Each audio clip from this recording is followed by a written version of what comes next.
Kwa hiyo niombe sana vijana na hata watu wazima ambao tuna watoto wako nje huko, tusimamie sana kufuatilia masuala ya lishe, tutoe mahitaji ili wale mabinti wasitelekeze watoto kwa bibi zao. Mimi niombe sana ili tusimamie sana, lakini niombe sana viongozi wa vijiji, hasa watendaji, tufuatilie wale mabinti ambao wanaonekana wametelekezewa watoto na waume zao au mama. Hili jambo tulisimamie kama serikali ili kuwasaidia. Hakuna anayeweza kuwatetea wamama, kuwatetea mabinti zetu wanaozalisha watoto kama sio sisi serikali kusimama pamoja. Wakileta malalamiko kwenye ofisi zetu za vijiji, wanalalamikia kwamba baba ametelekeza watoto watunzi, tulisimamie kikamilifu. Imeshindikana, peleka kwenye ofisi ya ustawi wa jamii kwa wilaya Njombe ili wale wakabana naye, kwa sababu akienda kule watampatia maelekezo, watamsimamia, na akishindwa wanampeleka mahakamani.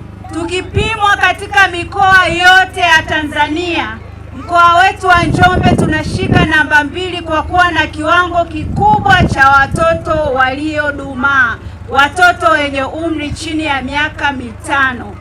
Kwa utafiti ambao ulishafanyika mwaka 2022, kiwango cha udumavu katika mkoa tuna 50.4, sawa na 50%. Kwa tafsiri rahisi, wazazi na walezi mpo? Tukiwa na watoto 100 wenye umri chini ya miaka 5, maana yake watoto 50 wana changamoto ya udumavu. Pale nyumbani ukiwa na watoto 2 wenye umri chini ya miaka 5, tukiwapima watoto hao 2, mmoja wapo hatutakosa kuona ana changamoto ya nini? Ya udumavu. Lakini kama mkoa mwaka 2024 kupitia uwezeshwaji wa wadau wetu wa UNICEF tulifanya utafiti wa ndani ya mkoa ambao ulihusisha halmashauri zote 6 za mkoa wa Njombe. Sasa kwa utafiti ule, mkoa una wastani wa kiwango cha 40.2 cha watoto wenye umri chini ya miaka 5 waliodumaa.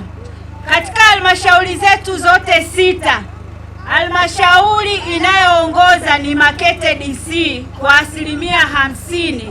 Halmashauri inayofuatia ni Njombe DC kwa 45%. Wanamme mpo? Moja ya changamoto tuliokuwa nayo ni ushiriki hafifu wa wanamme katika malezi na matunzo ya watoto. Kwa hiyo tunaomba sana kupitia elimu mbalimbali ambazo zimetolewa, tunaomba sana jamii kwa ujumla na hasa wanamme tukiongoza tuweze kusaidiana na sisi wanawake katika malezi na matunzo ya watoto ili watoto wetu wafikie ukuaji timilifu ambao unatakiwa. Mnatuachia swala la malezi wenyewe.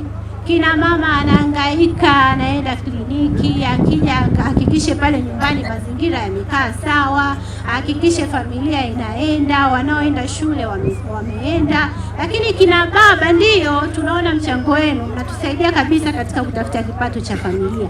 Lakini pia hii elimu ya lishe ni muhimu mkawa nayo, ili mama pale anapokwambia baba leo tupike nyama, usimwambie hapana mama ni anasa, tunatakiwa kujibana tununue kitu labda kiwanja au tufanye biashara. Lakini tuangalie pia na lishe zetu tunatakiwa kuzifanyaje? Kuziboresha. Afya yako ndo mtaji namba 1. Ndiyo, nawapongeza wana Njombe, wanaikuna, sisi ni wachapakazi sana na tunatafuta kipato, lakini tusiache afya zetu, hasa afya za watoto wetu. Kwa kweli ni uzembe tu, vyakula tunavyo, lakini muda wa maandalizi kwa kweli tunashindwa. Wanaume watusaidie sisi akina mama, muda mwingi wamekuwa wametuachia sisi, wanakuwa kwenye kazi zao. Kwa hiyo hata sisi akina mama muda mwingine tunalemewa. Tunazalisha watoto nje, tunawatelekeza. Sasa hao wasi wanaume naona sheria kali ichukuliwe sheria kali, kwa sababu mtoto hana hatia.